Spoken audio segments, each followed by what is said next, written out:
Hello et bienvenue dans Powerful Reborn, le lieu, l'endroit où l'on parle de dev perso, de mindset, de gestion émotionnelle, où je te raconte plein d'histoires. Voilà, bienvenue. Moi c'est Maëlle. Si tu le sais pas, je suis coach en développement personnel et hypnothérapeute et je te partage ici toutes mes réflexions, tous mes tips, tous mes conseils.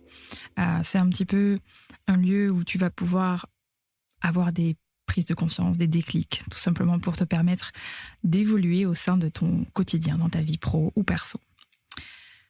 Je voulais te parler aujourd'hui d'un sujet qui m'a touchée de près, clairement, et surtout, j'aime bien te raconter des histoires. En fait, je me suis rendu compte à quel point, quand je raconte des histoires, je permets plus facilement aux gens de s'identifier et d'arriver à comprendre un petit peu mieux, du coup, les mécanismes, les concepts un petit peu de nos réactions émotionnelles. Et aujourd'hui, je voudrais te parler de la dépendance affective. Cette dépendance affective qui, punaise, peut être clairement très embêtante dans son quotidien, surtout parce que très souvent, on ne se rend pas compte, bien sûr, c'est logique, qu'on souffre justement de dépendance affective. Déjà, si on commence par l'origine, en général, la dépendance affective vient très clairement d'une blessure d'abandon.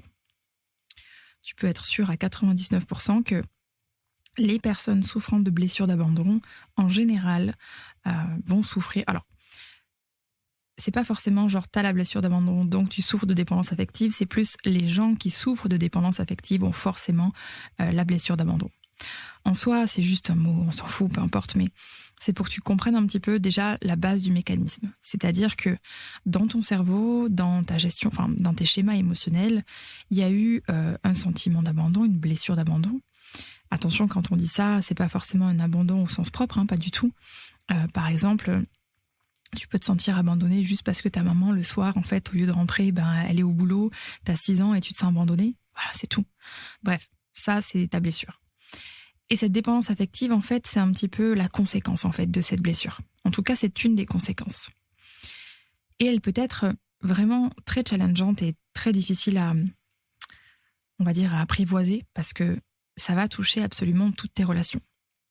Qu'elles soient amoureuses, qu'elles soient amicales, qu'elles soient familiales, qu'elles soient même au travail, en fait. Malheureusement, c'est vraiment quelque chose, bon, bien sûr, qui va être beaucoup plus accentué entre tes relations amoureuses et amicales, mais tout de même, ça va toucher toutes les sphères de ta vie. Et je vais tout simplement, en fait, te raconter mon histoire et te raconter comment je suis sortie de cette dépendance affective et comment, justement, tu peux déjà peut-être identifier, comprendre que tu es dans cette dépendance affective, te reconnaître tout simplement et avoir peut-être de nouvelles idées, de nouvelles visions pour justement passer à l'action. Et surtout, te sortir de ça. Alors, pour commencer un petit peu la petite histoire, je pense que depuis petite, clairement, c'est un de mes drivers. J'ai une jolie blessure d'abandon pour X et Y raison, ça on s'en fout, je ne vais pas l'expliquer maintenant. Bref, je sais par exemple chez moi que les blessures les plus dominantes sont la trahison et l'abandon. Et finalement, de cette blessure d'abandon, j'en ai de très jeune déclaré, je ne sais pas si on peut dire déclaré, mais peu importe, je pense que tu comprendras. J'en ai, on va dire, déclaré une dépendance affective. Ce qui fait que déjà, dans mes relations, quand j'étais, on va dire, entre mes 10 et 15 ans, même dans mes relations amicales, j'ai pu être parfois une personne très possessive, une personne très jalouse. Alors, pas en amour, mais en amitié, oui. J'étais très souvent, en fait, dans le challenge, en fait, imagine, j'avais une copine, si elle avait une nouvelle copine, pour moi, c'était la fin du monde, en fait. En fait, avec le recul, bien sûr, je m'en foutais. C'est pas ça en soi, c'est pas la nouvelle amie. Moi, j'avais juste peur, en fait, que de par cette nouvelle amie, elle m'abandonne. Ce qui fait que j'ai souvent eu, en fait, dans mes amitiés, une certaine difficulté avec les filles. Ça, j'en ferai un autre épisode, ça peut être intéressant. Mais même adulte, ça m'a suivi un petit moment. Puisque justement, de par cette dépendance affective, j'avais tout simplement, en fait, la peur d'être abandonnée. J'avais la peur de ne pas être assez importante, de ne pas être assez intéressante et qu'on ne m'aime pas suffisamment pour que du coup on me garde dans sa vie. Et du coup, ben oui, j'ai souvent eu des amitiés assez conflictuelles, mais je comprenais pas forcément pourquoi, puisque j'étais toujours là justement pour elles, mais en fait, je les étouffais même, tu vois. J'étais plus dans l'amie, la super amie qui est toujours là, mais qui est trop là, tu vois. Qui est trop là, qui a besoin d'être connue, qui a besoin de savoir qu'on l'aime. J'ai eu des comportements du coup toxiques de par cette dépendance affective. Bien sûr, totalement inconscient, et ça, je te parle aujourd'hui du haut de mes 32 ans. Ensuite, en est venue ma première relation où clairement, je pense que ça, c'est pour tout le monde pareil, la première relation amoureuse que l'on vit, on ne sait pas réellement ce que c'est, on ne sait pas à quoi s'attendre, c'est un petit peu la découverte, la surprise, puisqu'on n'a pas de point de comparaison non plus. Et en fait, je me suis directement, de manière très inconsciente, mis dans cette dépendance directement. Et j'ai même eu un schéma un peu différent, un second schéma qui s'est ajouté par-dessus, c'est que dans ma dépendance affective, je cherchais aussi inconsciemment l'opposé de mon père. J'avais besoin aussi, tu vois, dans ces relations, et c'est pour ça que je t'en parle juste parce que j'en ferai sûrement un autre podcast, mais je le place au moins ici, je me suis rendu compte de plusieurs schémas. Et tout ça venait clairement des sensations que j'avais pu ressentir petite, soit. Et donc, je commence cette première relation qui se passe bien au début. Et puis, comme tu le sais, toutes les personnes que l'on rencontre, que l'on fréquente, qui rentrent dans nos vies, sont clairement des miroirs. Et il était là, en fait, déjà, dès mon plus jeune âge, à mes 15 ans et demi, il était là pour venir réveiller des choses chez moi déjà. Sauf que j'étais loin d'imaginer, à 15 piges, j'étais à la moitié de ma vie, en fait, aujourd'hui, un petit peu moins de la moitié. J'étais loin d'avoir cet éveil, d'avoir ce recul, et c'est normal. Mais c'était en tout cas mes premières leçons. Et qu'est-ce qui s'est passé dans cette relation, outre le fait que la relation n'était pas une relation saine, et ça, ce sera encore un sujet de notre podcast. On va juste se concentrer sur la dépendance affective. J'ai énormément souffert parce que je me sentais abandonnée pour X, Y raison. Et ça venait réveiller des choses en moi qui étaient... En fait, je ne comprenais pas, c'était totalement irrationnel puisque il m'abandonnait, pas forcément, mais c'est comme ça que je le ressentais. J'avais vraiment l'impression que, par exemple, s'il répondait pas à un SMS très vite, j'étais pas assez importante, il m'abandonnait, voilà. Alors, comme je disais tout à l'heure, j'ai pu être très possessive et jalouse en amitié, mais pas en amour. Justement parce que pour moi, être possessive ou jalouse en amour, c'était faire fuir la personne, donc potentiellement se faire abandonner. Alors, me demande pas pourquoi j'ai ce schéma en amour et pas en amitié, je ne sais pas. En tout cas, là, je ne l'ai pas forcément identifié, mais je sais que j'ai noté en tout cas une différence. Et en fait, je la nourrissais un petit peu chaque jour. Mais c'était pas non plus... Bon, j'ai souffert, mais c'était pas non plus quelque chose qui m'empêchait d'avoir une relation relativement épanouie, ou voilà. Et c'en est arrivé un énorme driver qui, lui, a déclenché en fait une avalanche et qui a fait que du coup, j'ai passé les 10 années suivantes, après la fin de cette relation, dans une dépendance sévère. Pour t'expliquer un petit peu le contexte, cette séparation, ça a été son décès, donc ça a été très brutal et j'ai eu un sentiment d'abandon fois 1000. C'est-à-dire que c'est pas lui qui m'a abandonnée, c'était pas son choix de décéder, on est bien d'accord, mais si tu veux, le driver, le schéma était déjà créé depuis mon enfance, il était déjà en train d'être nourri dans cette relation, et là, le fait que, du coup, je me fasse réellement, en tout cas, quand je dis réellement, c'est au sens figuré, mais que dans la vie réelle, je n'ai plus cette personne dans mon quotidien, que du coup, cette personne ne m'apporte plus d'amour, plus d'affection, etc., je me suis sentie clairement abandonnée. Et là a commencé réellement, on va dire, une dépendance affective sévère. Quand je te dis dépendance affective sévère, c'est que... Et c'est là où c'est important. En fait, quand je te raconte tout ça, c'est important pour moi parce que faut que tu puisses, en fait, peut-être t'identifier à toutes les choses que je vais te dire. C'est beaucoup plus simple pour moi de t'expliquer comme ça. Je suis pas là forcément pour parler de moi, on s'en fout en soi. Mais par contre, ce que je te raconte, forcément, va sûrement faire écho chez toi si en tout cas, tu as déjà connu ce genre de situation. Donc finalement, il décède. Donc forcément, d'abord, je fais un deuil que finalement, je n'ai clairement jamais fait. Enfin, j'ai fini par le faire, mais 10 ans plus tard. Et j'expliquerai ça dans l'autre épisode sur la relation non saine, parce que c'était pas une relation saine, peu importe. Et donc voilà, bref, il décède. Et Et moi, derrière, en fait, je me sens terriblement seule. Je me sens terriblement mal. J'ai plusieurs choses qui me passent par la tête, forcément. C'est déjà la première chose qui me vient en tête, c'est putain, t'as 18 ans, t'as tes copines qui sont là en train de faire la fiesta, les machins, les trucs. Elles perdent au pire leur meilleure amie, leur meilleure amie. Je vais y arriver. Leur mamie, leur grand-père, leur chien, leur chat. Mais genre, toi, t'es là, t'as 18 piges, tu perds ton petit copain, t'es toute seule et finalement, ta douleur, elle t'appartient qu'à toi.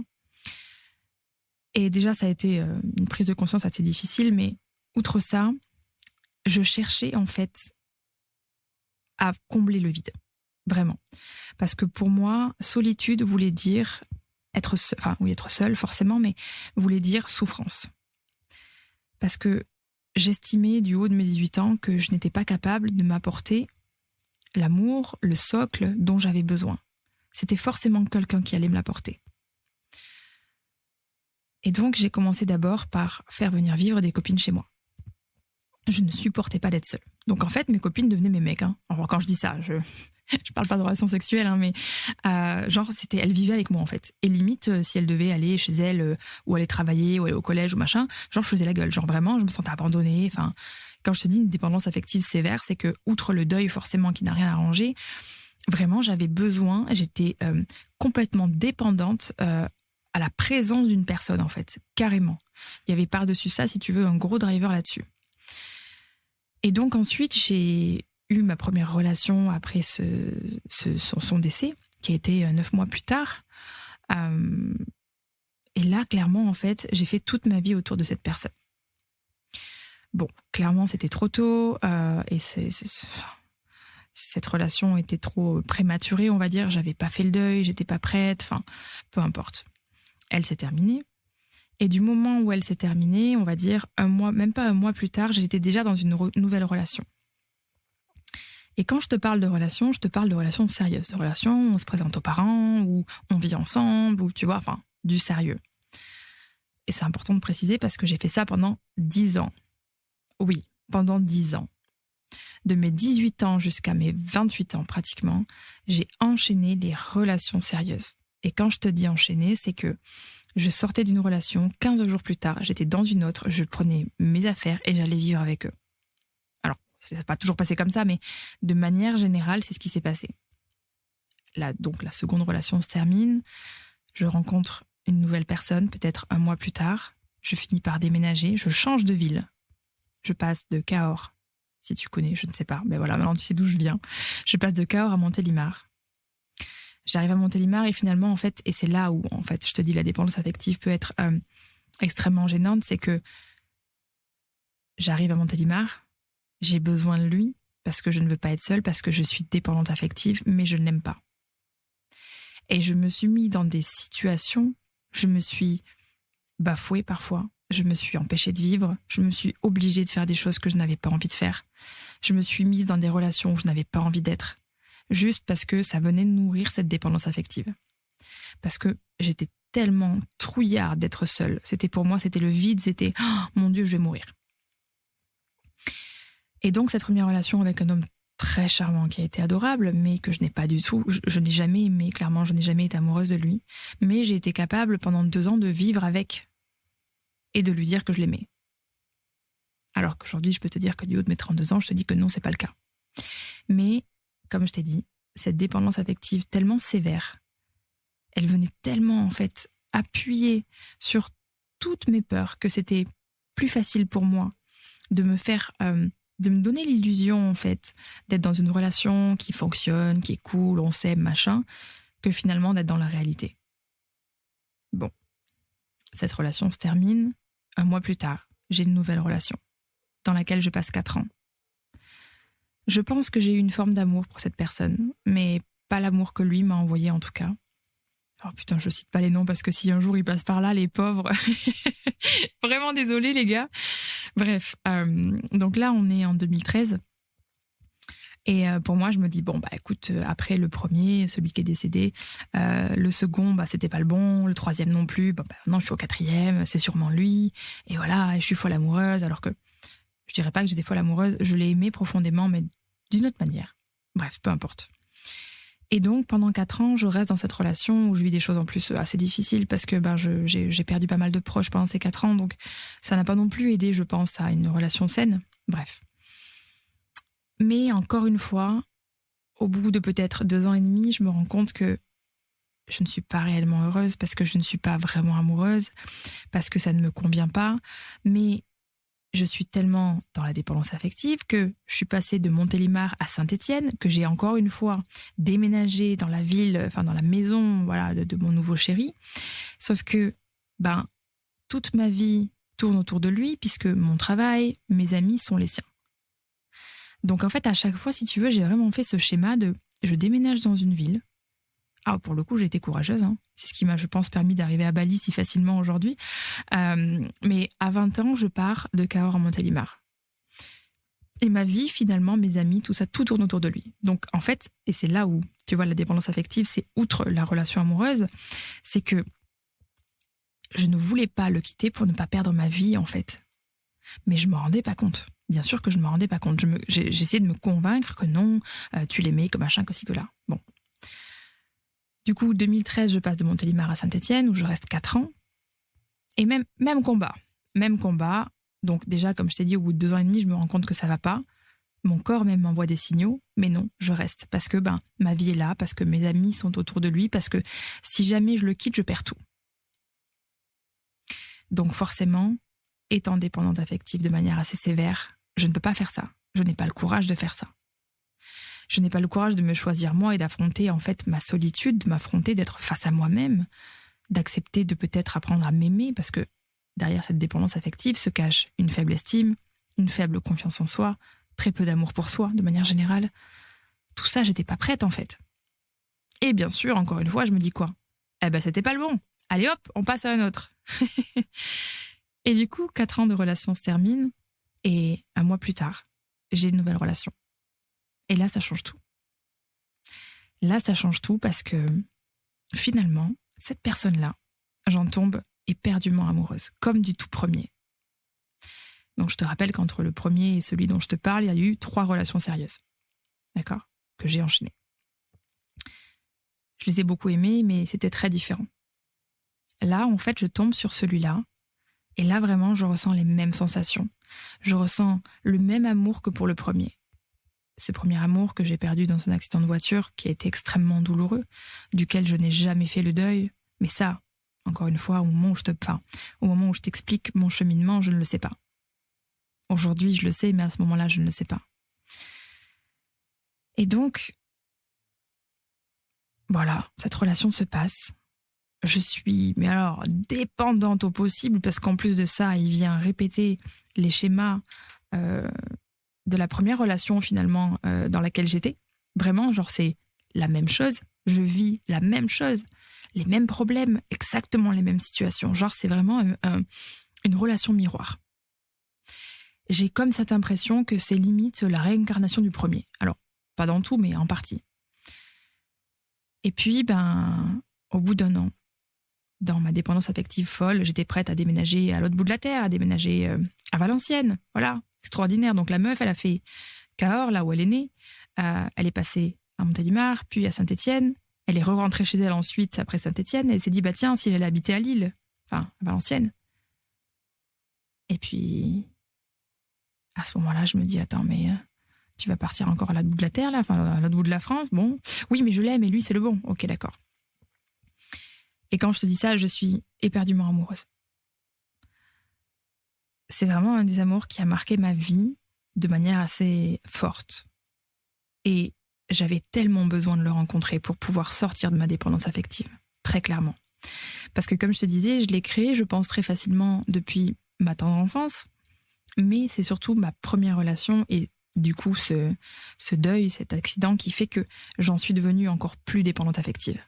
Parce que justement, quand mon monde s'écroule, ça veut dire que rien ne va, donc si j'ai pas d'homme dans ma vie, ça va pas. Si j'ai pas de relation, en tout cas. Et au bout d'1 an, je me fais lâchement larguer. Mais lâchement, salement même, je me fais lâchement larguer. Et d'ailleurs, si un jour il passait par là, je lui en veux absolument pas, je le remercie tellement de m'avoir largué. Je le remercie tellement de m'avoir permis, en fait, de pouvoir en arriver là où je suis aujourd'hui, parce que c'est grâce à lui, c'est grâce à cette relation. Je te dis lâchement parce que oui, clairement, c'est ce qui s'est passé, c'était très lâche. Bref, je vais pas rentrer dans les détails, mais voilà, bref, je me fais larguer, je suis au plus mal. Sauf que, à la différence des autres relations où du coup j'étais pas réellement amoureuse, où c'était facile pour moi de switcher d'une personne à l'autre, là ça l'était pas. Et là du coup je me retrouve dans un néant absolu. Et là je suis enfin face à moi-même. J'ai 27, bientôt 28, et je me retrouve là où je voulais pas être. Seule, face à moi-même, sans amour d'un homme, sans les bras d'un homme, sans les amis, l'entourage d'un homme, sans en fait tout ce qui me rassurait, sans tout mon schéma sécure en fait. Et je me dis, ah ouais, ok. Donc, et là je réalise. Et là, au bout de 10 ans, au bout de 10 putains d'années, je réalise que ça fait 10 ans que je suis en train de traverser ma dépendance affective, que je la nourris dans chaque relation. Et que finalement, je pensais que le problème, c'était les mecs, alors que je faisais partie du problème. Mais, ce qui est tellement logique, tu me diras, mais à ce moment-là, je n'ai pas la conscience. Et là, je me dis, ok, donc déjà, lui, s'il est arrivé dans ta vie, c'est pour te permettre déjà de faire le deuil réel et de fermer cette page de la première histoire. Et c'est exactement ce qui s'est passé. Et je te dis, je remercierai jamais assez cette personne de m'avoir permis de manière indirecte, de manière inconsciente, de me libérer de 10 ans de dépendance affective. De faire un deuil d'une personne au bout de 10 ans, parce que c'est vraiment ce qui s'est passé. C'était tellement un copier-coller que j'ai pu faire le deuil. Donc vraiment, je le remercie 1000 fois. Et à ce moment-là, je me dis, ok, donc Maëlle, je prends conscience en fait. C'est à ce moment-là que je commence à m'éveiller émotionnellement. Je commence à rentrer un petit peu, à découvrir le dev perso, à me poser des questions. Ok, qui suis-je, machin, truc. Et donc, je me dis, ok, je fais le constat et je me dis, bon, clairement, t'es une dépendante affective. Ça saute aux yeux. C'est clair, net et précis. Sauf que là, pour une fois, je décide et je n'ai pas envie de faire pansement dans une autre relation.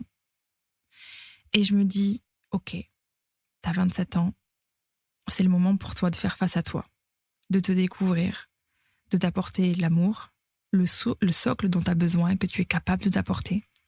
Genre c'est maintenant, c'est now, tu vois. Et je passe presque un an seule. Même ma mère, je pense qu'elle n'a pas compris. Ma mère m'a regardée, m'a dit, tu vas bien ma fille? Elle qui est habituée, genre ma grande sœur est mariée et en couple depuis 25 ans. Elle a connu un homme dans sa vie. Et moi, la petite sœur, je leur ai présenté. Alors attention, quand je dis ça, je me suis toujours respectée. Ça a toujours été des relations sérieuses. Mais et ils ont vu plusieurs gendres, voilà. Mais chaque personne, j'y ai cru en fait. C'était sincère et j'y croyais, sauf que j'étais loin d'imaginer tout ce que j'avais à réaliser derrière. Et donc je suis là, j'ai 27-28 ans et putain c'est dur. Je passe un an toute seule, sans homme, sans rien. À ce moment-là d'ailleurs je coupe, j'avais plus de réseau, plus rien. Et enfin Facebook, tout ça, Insta, etc. Et c'est dur. Je me demande même ce que je fous sur cette planète en fait. J'en arrive à des moments, parce que forcément je fais aussi le deuil d'une relation en même temps, donc c'est pas évident. Je me dis, mais à quoi tu sers en fait? Et petit à petit, je pose des briques par-ci, par-là.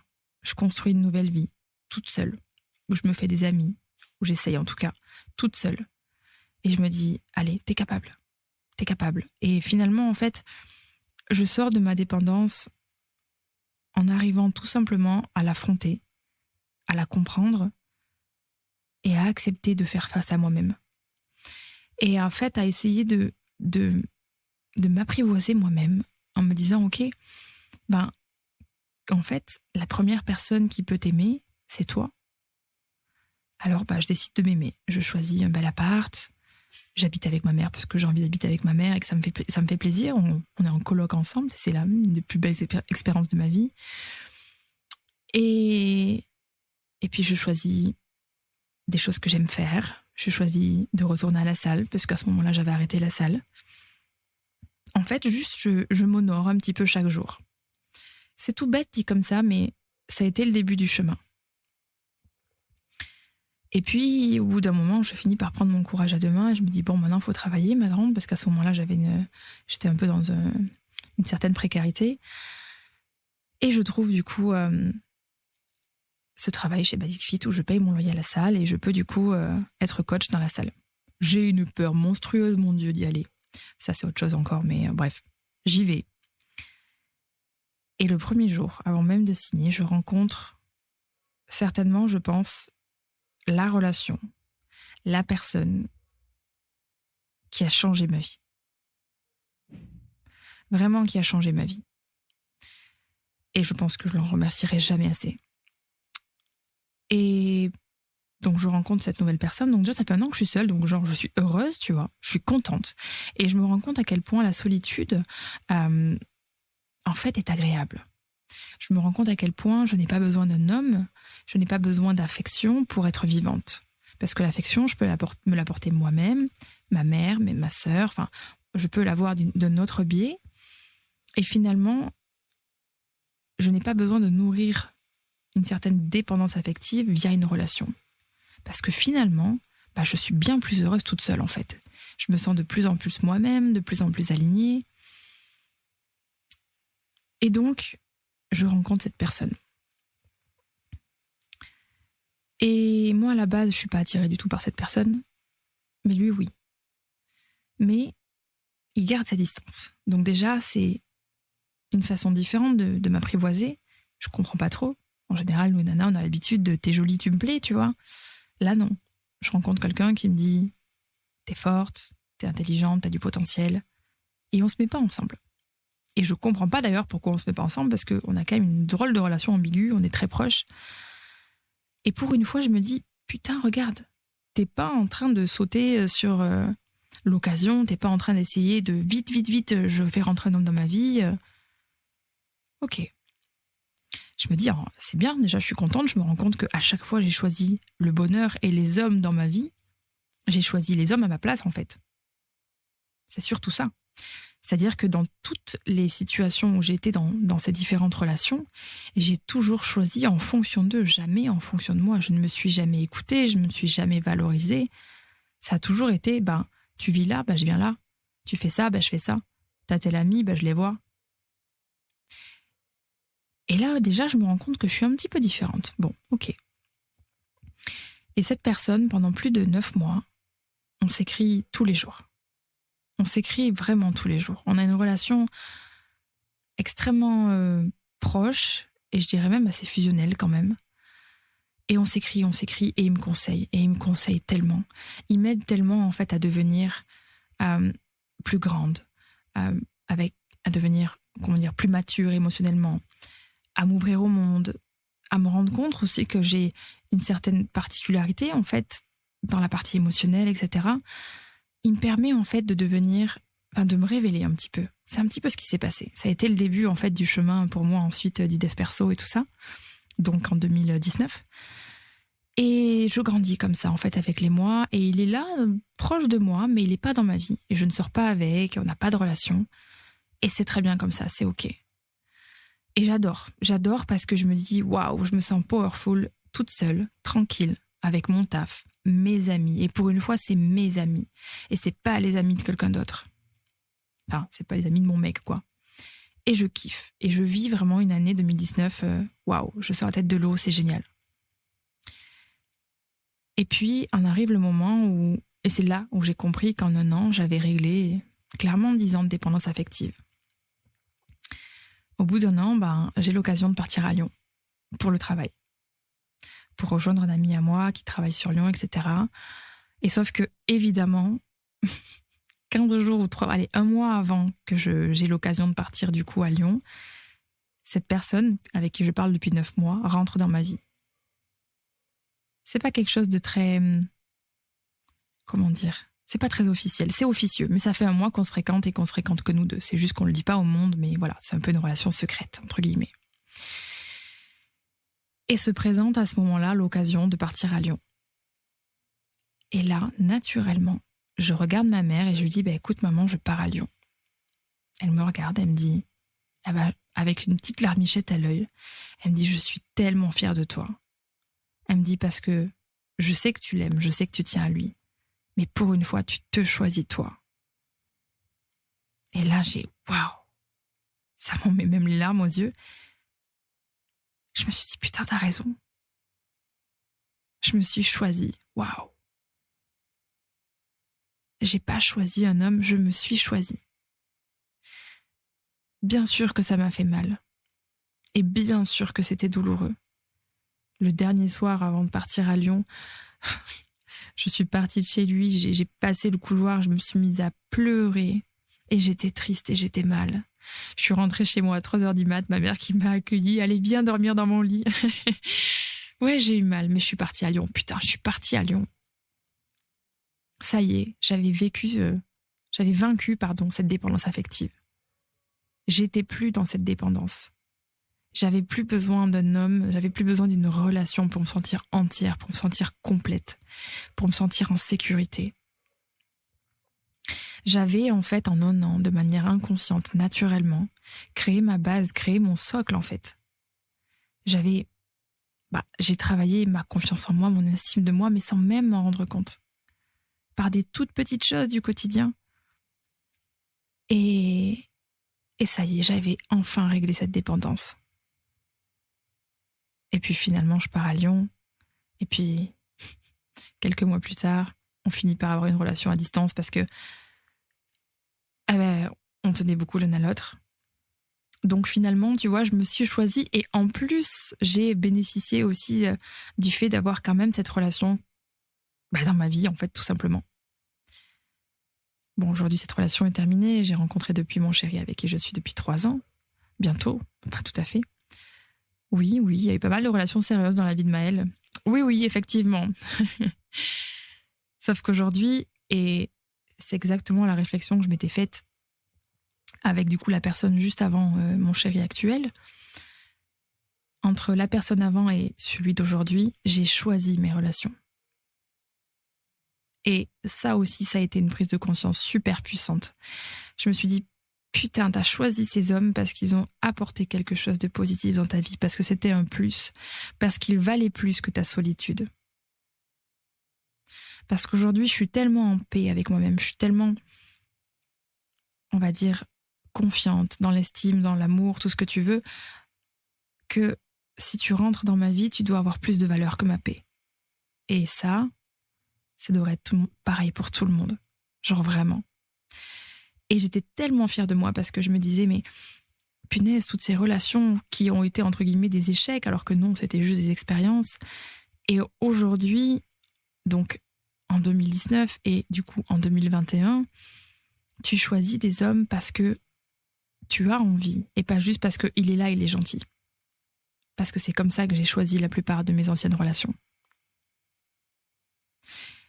En gros, du moment où j'étais célibataire et que quelqu'un venait me parler, que ce soit en réel ou quoi, peu importe, j'ai toujours rencontré mes chéris en réel, mais peu importe de la façon dont on s'est rencontrés, du moment où tu venais me porter un peu d'attention, que tu nourrissais en fait ma dépendance affective et que t'étais gentil, ok, t'es mon nouveau mec. Je choisissais même pas la personne en fait. Donc forcément, en plus de ça, ça ne marchait pas. Forcément, ça ne marchait pas parce qu'on collait même pas en fait. C'était pas possible. C'était pas possible.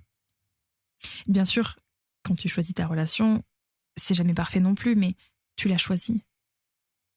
Je peux te dire pourquoi j'ai choisi cette personne en 2019. Je peux te dire aujourd'hui pourquoi j'ai choisi mon chéri. Ce sont des plus dans ma vie. Ils viennent, apporter des choses supplémentaires. Ils ne viennent pas combler un vide. Ils ne viennent pas remplir un vide. C'est un plus. Et ça a été une libération tellement grande. Et je me suis dit, punaise, en fait, on peut s'en sortir. On peut sortir de tous ces schémas, très clairement. On peut en sortir. Mais pour ça, ça demande du courage. Franchement, du courage. Et je t'invite surtout, si jamais tu es dans cette situation, si tu l'as été, peu importe, à ne pas te blâmer. Parce que moi, tu vois, ça m'a pris 10 ans. Peut-être que toi, ça te prendra 3 mois, 3 jours, peu importe. Moi, ça m'a pris 10 putains d'années. Et en te le disant comme ça, je pourrais me dire, waouh, j'ai perdu 10 ans. Non, parce que j'ai eu plein de choses méga positives aussi là, dans tout ça. Là, je te raconte un aspect, mais ces relations m'ont apporté beaucoup de choses positives. Elles ont fait qu'aujourd'hui, je suis à Bali, que j'ai été coach sportif, que je suis coach dev perso, toutes les relations ont été ultra méga importantes pour ma vie à moi, en fait, outre ma vie amoureuse. Mais je t'avoue qu'à l'époque, j'aurais aimé qu'on ait une ère un petit peu plus dev perso et j'aurais aimé m'écouter. C'est un peu égocentrique dit comme ça, mais m'écouter ou écouter quelqu'un, peu importe, mais entendre ce podcast, où j'aurais sûrement pu réaliser plus tôt. Mais en même temps, j'ai envie de te dire, je serais sûrement pas à Bali aujourd'hui, pas dans cette vie, si j'avais changé de direction. Donc l'un dans l'autre, je ne regrette rien, mais c'est ce que je me dis à travers les podcasts, à travers tout ça, c'est que je me dis en fait la vie parfois elle est tellement difficile, la réalité est tellement difficile. Et c'est cool d'avoir des personnes pour être là dans les moments où tout va bien, ok, c'est cool, bien sûr que c'est agréable, mais souvent quand on est dans des moments un peu moins, qu'on est un petit peu en breakdown, on est plus facilement seul, même si on a des amis, etc. On n'ose pas toujours dire les choses comme elles le sont réellement. Et je me dis, voilà Maëlle, avec ton podcast, dans ce lieu, tu vas peut-être pouvoir apporter de l'apaisement aux personnes. Peut-être qu'en écoutant tes mots, ils se sentiront plus sereins, plus apaisés. Et peut-être qu'ils comprendront que ils sont leur propre outil d'auto-guérison. C'est juste qu'on a besoin d'être guidé, mais en soi, on s'auto-guérit tout seul. En même temps, c'est auto-guérison, forcément c'est tout seul. Bref, t'as compris. Mais tout ça pour dire, voilà, pour en revenir à ce débat, à ce récit, je dirais, sur la dépendance affective, je m'en suis sortie au bout de 10 ans. Ça m'a pris 10 ans. Mais c'est ok. Parce que j'ai eu besoin, en fait, de vivre plusieurs fois l'expérience pour en tirer la leçon.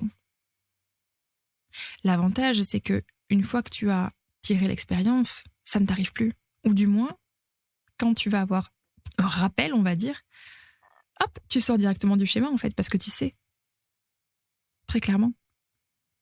Je sais, par exemple, que parfois, ça m'arrive encore d'avoir un petit peu de dépendance affective en amitié. Je sais que ça reste toujours un petit peu tendu. Aujourd'hui, le schéma, si tu veux, je l'ai débunk, je l'ai réglé. Mais parfois, il y a toujours des petites émotions, des petits sentiments, tu vois, qui reviennent. Et quand c'est le cas, je prends du recul directement et je m'extirpe en fait de la situation. Et j'en souffre plus. Parce que, comme tu le sais, toute blessure laisse une trace et on ne pourra jamais l'enlever. Par contre, elle peut ne plus t'impacter aujourd'hui dans le présent. Et ça, c'est important. Et c'est tout ce qui nous importe, j'ai envie de te dire.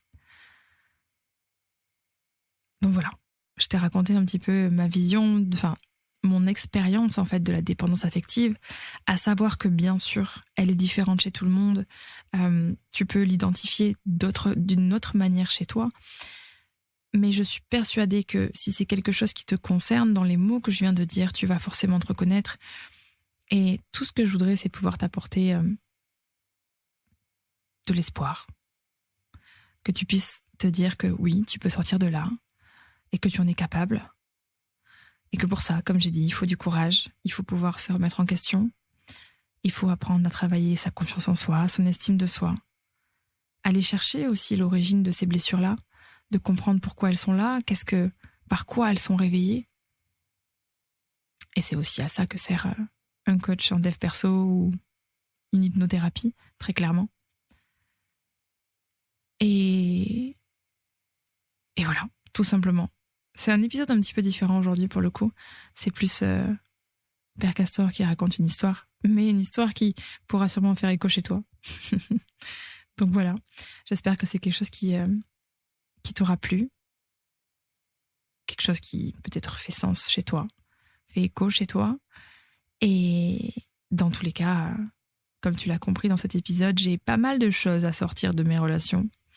Notamment, je pense qu'il y aura un épisode sur les relations toxiques, sur les manipulateurs, même si j'aime pas le mot, je sais pas comment je le dirais, mais sur les pervers narcissiques, bref. Tout ça, c'est le contenu prochainement qui va arriver très clairement. Et en attendant, bien entendu, je t'invite à venir sur mon Instagram, Maëlle Tapia, pour discuter de ce que tu souhaites. D'ailleurs, très bientôt, je vais enfin sortir ma première formation où l'on va parler de confiance en soi, d'estime de soi, de guérison émotionnelle, de gestion émotionnelle, de tout un tas de choses. En gros, c'est une formation qui va pouvoir t'aider à aborder de meilleures relations. qu'elle soit au travail, dans la famille, en amour, en amitié, avec ton corps, peu importe. Donc, je te laisse te connecter peut-être à mon Instagram pour être en avant-première quand la formation sortira.